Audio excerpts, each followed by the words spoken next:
नमस्कार बच्चों, हमारे हिंदी तरंग चैनल में आप सभी का स्वागत है। आज हम जो कविता पढ़ने जा रहे हैं उसका नाम है शाम एक किसान।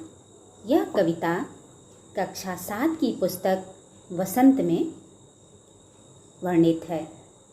इस कविता में कवि ने जाड़े की शाम का वर्णन किया है और कवि का नाम है सर्वेश्वर दयाल सक्सेना।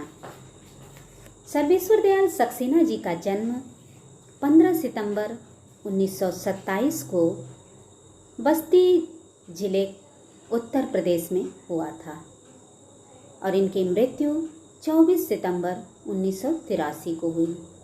इनकी मुख्य रचनाएं जो हैं उनका नाम है कुमाऊँ नदी, गर्म हवाएं, काठ की घाटियाँ, बांस का पुल आदि। कवि ने इस कविता में जाड़े की शाम का वर्णन किया है। जाड़े की जो शाम होती है उसमें प्राकृतिक दृश्य कैसा होता है। अगर एक पहाड़ को देखते हैं तो कैसा प्रतीत होता है, उसके आसपास का जो दृश्य है, उन सब का कवि ने बड़ा ही सुंदर वर्णन किया है। कवि किसान के रूप में जाड़े की शाम के प्राकृतिक दृश्य का चित्रण कर रहे हैं और इस प्राकृतिक दृश्य में पहाड़ जो है बैठे हुए किसान की तरह दिखाई दे रहा है और आकाश जो है उसके सिर पर साफा के समान दिखाई दे रहा है और पास में जो पलास का जंगल है वो अंगीठी की तरह दिख रहा है। यही सारी बातें इस कविता में कवि ने बड़े ही सुंदर ढंग से प्रस्तुत की है। इसमें कवि ने अद्भुत कल्पना शक्ति का परिचय दिया है। आइए बच्चों, हम कविता को अब समझते हैं। आकाश का साफा बांधकर सूरज की चिलम खींचता बैठा है पहाड़। पहाड़ कैसा दिखाई दे रहा है? पहाड़ एक किसान के रूप में दिखाई दे रहा है और उस किसान के सिर पर जो साफा बंधा हुआ है वो किस चीज़ का है? आकाश का।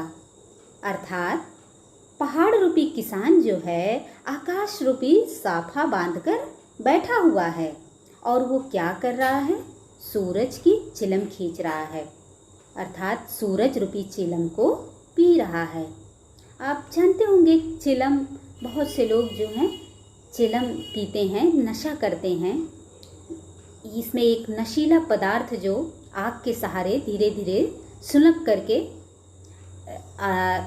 सुलगता है और लोग उसे पीते हैं। तो वही बताया जा रहा है कि जाड़े की जो शाम है और शाम के समय में सूर्य अब डूबने वाला है तो वो बहुत धीमी आग के समान प्रतीत हो रहा है और चिलम में भी ऐसे ही धीमी आग जलती है। तो कवि ने यहाँ पर सूरज में चिलम की कल्पना की है और कह रहे हैं कवि कि किसान जो है वो सूरज रूपी चिलम को पी रहा है और उस पहाड़ के नीचे जो नदी बह रही है वो कैसी दिख रही है? घुटनों पर पड़ी है नदी चादर सी। नीचे जो पहाड़ के नीचे जो नदी बह रही है वो ऐसी प्रतीत हो रही है जैसे किसान ने अपने घुटनों तक चादर ओढ़ रखा है। तो नदी चादर के समान दिखाई दे रही है। पास ही दहक रही है पलास के जंगल की अंगीठी और पास में जो पलास का जंगल है वो अंगीठी के समान जलता हुआ दिखाई दे रहा, दहकता हुआ। अंगीठी आप सब जानते ही होंगे। जाड़े के दिनों में लोग क्या करते हैं कि अंगीठी में कोयला सुलगा करके रख देते हैं। जब वो कोयला अच्छी तरह से दहकने लगता है तो उससे आँच आती है तो लोग हाथ पैर सेकने के लिए अंगीठी जला कर रखते हैं। तो कवि ने यहाँ कल्पना किया है कि पास में जो पलास का जंगल है उस पलास के पेड़ों पर लाल लाल फूल खिले हुए हैं और वो फूल कैसे दिखाई दे रहे हैं? जलते हुए कोयले के समान। इसीलिए कवि ने कल्पना की है कि पास में जो पलास का जंगल है वो अंगीठी के समान दहक रहा है। अंधकार दूर पूर्व में सिमटा बैठा है भेड़ों के गल्ले सा। अंधकार कहाँ है? पूर्व दिशा में है। बच्चों, आप सब जानते होंगे कि सूर्य पूर्व दिशा से उगता है और पश्चिम दिशा में अस्त होता है। तो अब ये शाम का समय है, अर्थात सूर्यास्त होने वाला है। तो सूर्य किस दिशा में है? पश्चिम दिशा में है। और अंधकार किस दिशा में दिखाई दे रहा है? पूर्व दिशा में। तो अंधकार बहुत दूर पूर्व में दिखाई दे रहा है। और कैसा दिखाई दे रहा है? अभी सूर्यास्त हुआ नहीं है, अभी पश्चिम दिशा में प्रकाश अधिक है, क्योंकि सूर्य उधर है। अभी कुछ देर बाद सूर्यास्त होने वाला है, इसलिए पश्चिम दिशा में प्रकाश है और पूर्व दिशा में धीरे धीरे अंधकार हो रहा है। तो कवि कह रहे हैं कि अंधकार पूर्व दिशा में सिमटा बैठा है, अर्थात सिकुड़ कर बैठा है। और कैसे बैठा है? भेड़ों के गल्ले सा। जैसे भेड़ होती है ना, भेड़ समूह में हमेशा बैठती हैं और एक समूह में ही चलती हैं। तो अंधकार की तुलना भेड़ों के समूह से की गई है। गल्ला अर्थात समूह। अचानक बोला मोर, जैसे किसी ने आवाज दी, सुनते हो? चिलम औंधी, धुआं उठा, सूरज डूबा, अंधेरा छा गया। अचानक जो है मोर बोलता है, ऐसा लगता है जैसे किसी ने आवाज दी, सुनते हो?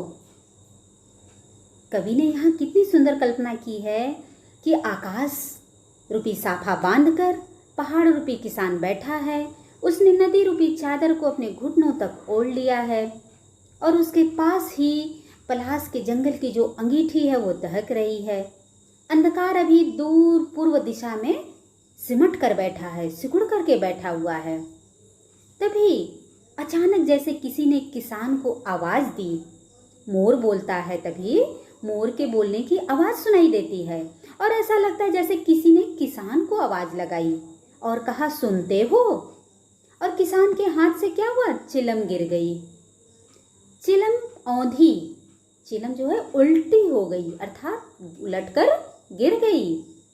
फिर क्या होता है? धुआं उठता है और सूरज डूब गया, सूरज डूब जाता है, चारों तरफ फिर अंधेरा छा जाता है। तो इस कविता में कवि ने इतनी सुंदर कल्पना की है कि किस तरह से पहाड़ को किसान का रूप दे करके सायंकालीन दृश्य का वर्णन किया है कि सायंकाल का जो दृश्य होता है, जब सूर्यास्त होने वाला होता है, तो प्राकृतिक वातावरण कैसा दिखाई देता है। और अंधकार जो होता है पूर्व क्षितिज में दिखाई देता है, घना होता हुआ दिखाई देता है।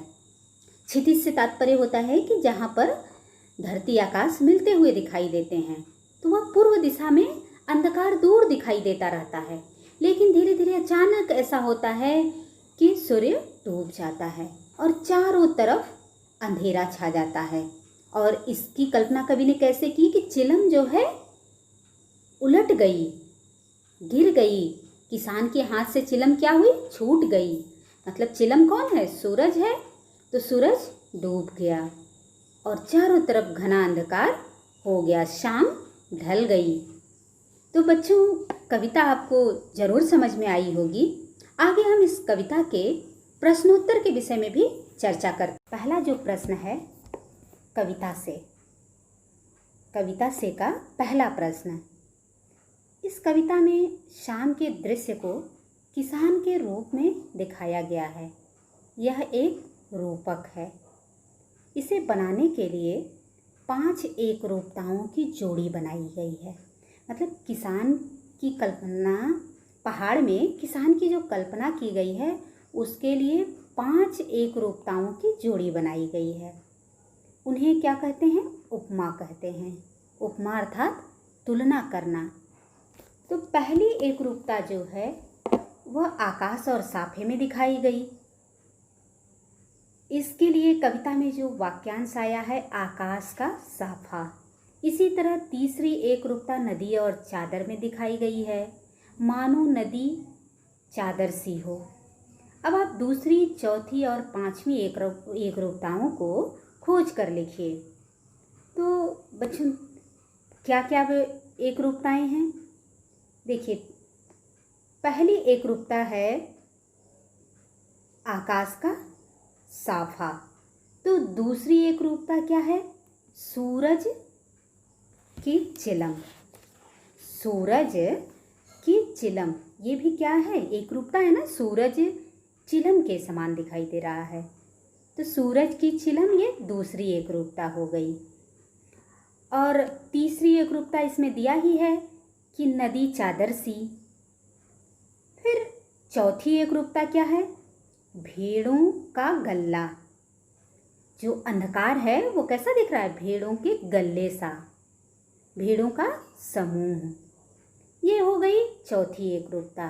और पांचवी एकरूपता क्या है? पलाश के जंगल की अंगीठी। पलाश के जंगल की जो अंगीठी है, यह भी तो एक उपमा दी गई है ना, तुलना की गई है। तो ये हो गई पांचवी एकरूपता। इस तरह से क्या हुआ? पहली एकरूपता आकाश और साफे में है, दूसरी एकरूपता सूरज और चिलम में है, तीसरी एकरूपता नदी चादर सी है, चौथी एकरूपता अंधकार भेड़ों के गले सा है, फिर पांचवी एकरूपता पलाश का जंगल जो है अंगीठी के समान है। इस तरह से पांचों एकरूपताएं हो गईं। अब दूसरा जो प्रश्न है, शाम का दृश्य अपने घर की छत या खिड़की से देखकर बताइए कि शाम कब शुरू हुई। तो शाम कब शुरू होती है? इसका एक फिक्स समय तो होता नहीं है, मतलब एक निर्धारित समय नहीं होता है ना कि रोज़ 5 बजे ही शाम होगी या रोज़ 6 बजे ही शाम होगी। तो इसलिए आपने देखा होगा कि जाड़े में शाम जो है जल्दी हो जाती है और गर्मियों में शाम जो है थोड़ी देर से होती है। तो हम एक लगभग समय बताते हैं अंदाज़ा लगाकर कि शाम लगभग 6 बजे शुरू हुई और तब से लेकर सूरज डूबने में कितना समय लगा। अब शाम 6 बजे शुरू हुई तो सूरज डूबने में लगभग 1 घंटे का समय लगा। इस बीच आसमान में क्या क्या परिवर्तन आए? सूर्य डूबने और शाम होने के बीच में क्या क्या परिवर्तन आसमान में दिखाई दिया? तो पहला परिवर्तन है कि इस बीच आसमान जो है लाल हो गया। फिर धीरे धीरे आसमान का रंग थोड़ा थोड़ा पीलेपन पे आ जाता है और उसके बाद क्या होता है? सूरज डूब जाता है, अंधकार छा जाता है। तो आसमान में यही परिवर्तन होता है। सबसे पहले लाल सूर्य होने की वजह से आसमान में थोड़ी लालिमा छा जाती है, फिर धीरे धीरे वह लालिमा कम होती है, सूर्य डूबने लगता है तो थोड़ा थोड़ा पीलापन सा दिखाई देने लगता है और फिर क्या होता है? सूर्य डूब जाता है तो अंधकार हो जाता है। अब देखिए आगे का प्रश्न क्या है? तीसरा प्रश्न है, मोर के बोलने पर कवि को लगा जैसे किसी ने कहा हो, सुनते हो? नीचे दिए गए पक्षियों की बोली सुनकर उन्हें भी 1 या 2 शब्दों में बांधिए। तब मोर की आवाज़ को जब कहा गया सुनते हो, तो अब आपको किसकी आवाज़ को बताना है? कबूतर। कबूतर को हम किस रूप में जानते हैं? कबूतर क्या करता था? संदेश लाने का काम करता था। जब कभी हमारे पास मोबाइल नहीं हुआ करते थे और हमारे पास ये पोस्ट ऑफिस नहीं होते थे, पोस्टमैन चिट्ठियाँ लेकर नहीं आते थे, तो हम क्या करते थे? हमारे पास संदेश लाने का काम कौन करता था? कबूतर। तो कबूतर से हम क्या शब्द में बांधेंगे? खत ले लो। कबूतर क्या करता है? खत यानी पत्र। तो कबूतर के लिए 2 शब्द हम कहते हैं, खत ले लो। और कौवा क्या बोलता है? कौवा जो है, कौवा कहता है कि मेहमान आएंगे।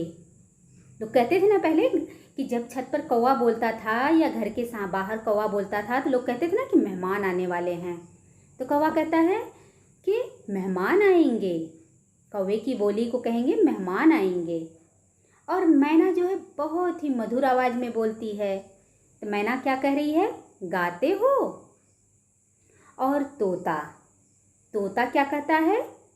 रट लो। तोता कहता है कि पढ़ लो, पढ़ते हो? जैसे मोर कहा सुनते हो? कबूतर कहता है खत ले लो। कौवा कहता है मेहमान आएंगे। और मैना कहती है गाते हो। उसी तरह तोता क्या कहता है, पढ़ते हो। तोता क्या करता है, किसी बात को बहुत देर तक रटता है, बार बार दोहराता रहता है। तो तोता कह रहा है पढ़ते हो। फिर चील क्या कहता है, चील कह रहा है देखते हो। आप जानते होंगे ना कि चील की दृष्टि बड़ी तेज होती है, तो चील को हम शब्दों में कैसे बांधेंगे, कहेंगे देखते हो। और हंस के लिए, हंस जो है बहुत ही स्वच्छता और सुंदरता पसंद करता है, मतलब शांत वातावरण पसंद करता है। तो इसलिए हंस क्या कहता है कि शांत और स्वच्छ रहो, शांत रहो और स्वच्छ रहो। तो इस तरह से हम इन पक्षियों की आवाज़ को शब्दों में बांध सकते हैं। फिर देखिए आगे प्रश्न है कि इस कविता को चित्रित करने के लिए किन किन रंगों का प्रयोग करना होगा। जब हम इस कविता का एक चित्र बनाएंगे तो हमें किन किन रंगों का प्रयोग करना होगा। हमें पीले रंग का प्रयोग करना होगा, सुनहरे रंग का प्रयोग करना होगा, सफ़ेद, लाल, काला आदि रंगों की आवश्यकता पड़ती है। तो इस तरह से कई रंगों से इस कविता को चित्रित किया जा सकता है। अब देखिए कविता से आगे का दूसरा प्रश्न क्या है, शाम के समय में ये क्या करते हैं, पता लगाइए और लिखिए। अब कौन कौन, पक्षी, खिलाड़ी, फल वाले, माँ, पेड़ पौधे, पिताजी, किसान, बच्चे। तो अब देखिए एक एक करके हम जानते हैं। सबसे पहले क्या है, पक्षी। तो पक्षी शाम को क्या करते हैं, दिन भर वो इधर उधर घूमते रहते हैं, दाने की तलाश में, अपने भोजन की तलाश में, अपने बच्चों के लिए भोजन लाने के लिए इधर उधर वो दिन भर घूमते हैं। फिर शाम को वो क्या करते हैं, अपने घोंसले में वापस लौट आते हैं। तो पक्षी शाम को अपने घोंसले में यानी अपने घर में वापस आ जाते हैं। फल वाले क्या, खिलाड़ी, खिलाड़ी क्या करते हैं, खिलाड़ी जो है अपना खेल बंद कर देते हैं। दिन भर खेलते हैं लेकिन शाम को क्या करते हैं, अपना खेल बंद कर देते हैं। फल वाले क्या करते हैं, फल बेचते हैं। माँ क्या करती हैं, बच्चों के लिए खाना बनाती हैं। शाम के टाइम में क्या करती हैं, नाश्ता बनाती हैं, खाना बनाती हैं। फिर पेड़ पौधे जो हैं वो अपनी जगह पर ही खड़े रहते हैं, वो तो कहीं जाएंगे नहीं, तो क्या करेंगे, अपनी जगह पर वैसे ही स्थिर रहते हैं, वैसे ही अपनी जगह पर खड़े रहते हैं। और पिताजी क्या करते हैं, पिताजी दफ्तर से घर आ जाते हैं। पिताजी ऑफिस जाते हैं या किसी भी काम पर अपने जाते हैं। जो भी कोई काम करने के लिए घर से निकलता है वो शाम को क्या करता है, वापस आ जाता है अपने घर। तो पिताजी दफ्तर से वापस आ जाते हैं घर। फिर किसान क्या करते हैं, किसान दिन भर खेतों में काम करते हैं और जब शाम होती है तो शाम को अपने घर लौट आते हैं। और बच्चे शाम को क्या करते हैं, खेलते हैं। शाम को वो थोड़ी मस्ती करते हैं, खेलते हैं। इस तरह से सभी के लिए शाम का काम जो है क्या होता है, आपने जाना कि पक्षी क्या करते हैं, खिलाड़ी क्या करते हैं, फल वाले क्या करते हैं, माँ क्या करती हैं, पेड़ पौधे क्या करते हैं, पिताजी क्या करते हैं, किसान और बच्चे। अब देखिए ये है तीसरा प्रश्न जो है कि हिंदी के एक प्रसिद्ध कवि हैं सुमित्रा नंदन पंत जी, और इन्होंने संध्या का जो वर्णन है इस प्रकार किया है। संध्या का झुटपुट, बांसों का झुरमुट, है चहक रही चिड़िया, टीवी टी टुट टुट। तो ये शाम के समय की इन्होंने अपनी कविता में वर्णन जो किया है कि संध्या का समय जो है उस समय क्या होता है, पक्षियों का कलरव चारों तरफ गूंजता है। संध्या के समय में पक्षियों का कलरव है, बांस की जो झाड़ियाँ, झुरमुट यानी जो बांस होता है ना, बांस क्या होता है, एक प्रकार की ये बड़ी सख्त घास होती है, इसकी गिनती घास में की जाती है। भले ये लंबे लंबे बड़े बड़े आपको दिखाई देते हैं, तो ये बांस जो है इनका क्या होता है, इनकी झाड़ियाँ होती हैं। तो बांसों का झुरमुट होता है, पक्षियों का कलरव होता है, पक्षियों की कैसी आवाज़ होती है। तो इस प्रश्न में पूछा जा रहा है कि सुमित्रा नंदन पंत जी की कविता अर्थात ऊपर दी गई कविता और सर्वेश्वर दयाल जी की कविता में आपको क्या अंतर लगता है। तो देखिए, सर्वेश्वर दयाल सक्सेना जी ने जो अपनी कविता में वर्णन किया है, उन्होंने क्या बताया है कि पहाड़ जो है एक किसान के रूप में है और वो किसान आकाश रूपी साफा बांधा हुआ है और नदी जो है चादर के समान उसके घुटनों पर पड़ी हुई है। इस तरह तरह के जो इसमें वर्णन किए गए वो क्या थी, कवि की एक कल्पना मात्र थी, कवि की कल्पना मात्र थी। और ये जो सुमित्रा नंदन पंत जी की कविता है, ये क्या है, ये वास्तविकता है। जो संध्या का समय होता है ना, उस समय पक्षियों का कलरव सुनाई देता है और ये जो झाड़ियाँ हैं, जो पेड़ पौधे हैं, वो कैसे दिखाई दे रहे हैं, ये सब क्या है, वास्तविकता है। तो इन दोनों कविताओं में यही अंतर है। और एक तो समानता दोनों में है कि उसमें भी संध्याकालीन दृश्य है और इसमें भी संध्याकालीन दृश्य है। अर्थात शाम के समय का वर्णन सर्वेश्वर दयाल सक्सेना जी ने भी किया है और सुमित्रा नंदन पंत जी ने भी किया है। तो ये दोनों तो समानताएं हैं। अंतर बस यही हुआ कि एक मात्र कल्पना है और दूसरी क्या है, वास्तविकता है। अब देखिए अगले बच्चों, इस प्रश्न में क्या है, अनुमान और कल्पना। तो हर किसी की कल्पनाएं क्या हैं, अलग अलग हो सकती हैं।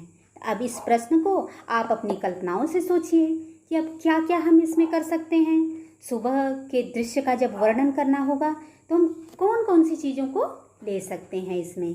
तो अब आप सब इस प्रश्न की कल्पना कीजिए और सोचिए।